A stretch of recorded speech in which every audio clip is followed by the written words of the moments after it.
नए मंत्रियों के शपथ लेने के बाद अब उनके बीच विभागों का बंटवारा किया जा चुका है। देश के सबसे अहम मंत्रालयों में से एक रेल मंत्रालय की जिम्मेदारी एक पूर्व IAS अधिकारी को दी गई है।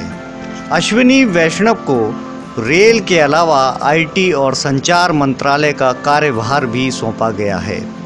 पूर्व नौकरशाह अश्विनी वैष्णव ने बुधवार को मंत्री पद की शपथ ली थी। हम आपको बताते हैं कि आखिरकार कौन हैं देश के नए रेल मंत्री और उन्हें कई अहम मंत्रालयों की यह जिम्मेदारी क्यों दी गई। यकीनन पूर्व नौकरशाह अश्विनी वैष्णव का नरेंद्र मोदी सरकार में बतौर कैबिनेट मंत्री शामिल होना बहुत सारे लोगों को चौंका गया।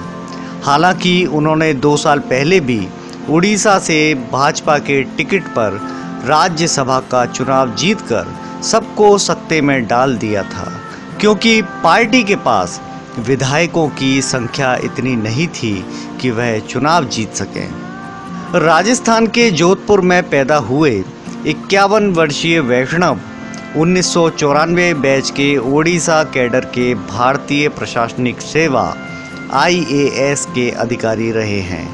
IAS अधिकारी रहते हुए उन्होंने 15 सालों तक कई अहम जिम्मेदारियां संभाली। अश्विनी वैष्णव को सबसे ज़्यादा पब्लिक प्राइवेट पार्टनरशिप यानी PPP फ्रेमवर्क में उनके अहम योगदान के लिए ही जाना जाता है। IIT ग्रेजुएट वैष्णव ने साल 2008 में नौकरी छोड़ दी और वह अमेरिका के वॉल्टन यूनिवर्सिटी चले गए, जहां से उन्होंने MBA की पढ़ाई की। कई जानी मानी कंपनियों में काम करने के बाद वह देश वापस लौटे और गुजरात में अपने मैन्युफैक्चरिंग यूनिट खोली। इसके बाद उन्होंने जनरल इलेक्ट्रिक और सीमेंस जैसी कंपनियों में भी शीर्ष पदों पर काम किया।